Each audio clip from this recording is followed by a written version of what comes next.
బాబాసాహెబ్ అంబేద్కర్ గారు పడ్డ కష్టంలో 1% అన్న కష్టపడు, ఈ దేశం నిన్ను గుర్తించుకుంటుంది. బాబాసాహెబ్ అంబేద్కర్ అంటే రాజకీయంగా వాడుకోవడం కాదు. బాబాసాహెబ్ అంబేద్కర్ అంటే చందాలు దందాలు కాదు.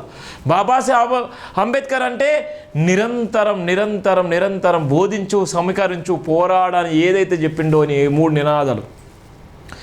నిరంతరం బోధిస్తూనే ఉండాలి, నిరంతరం సమీకరిస్తూనే ఉండాలి,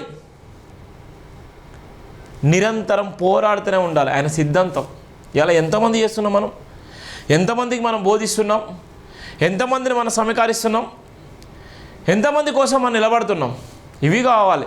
చాలా వరకు అంబేద్కర్ జయంతి అనగానే ఇలా ఇష్టానుసారంగా మాట్లాడుతుంటారు. ఒక్కొక్క నకిలీ విధవలు మాట్లాడుతుంటారు. నిజంగా ఎస్సీలో ఉన్నటువంటి ఫస్ట్ ప్రధానంగా ఎస్సీలో ఉన్న కులాలు, అరే బాబు మీరు ఆర్ఎస్ఎస్ భావజాలం నుంచి బయటికి రండి, మీరు హిందుత్వ భావజాలం నుంచి బయటికి రండి. అంబేద్కర్ గారు కోరుకున్న ఈ నినాదం కాదు.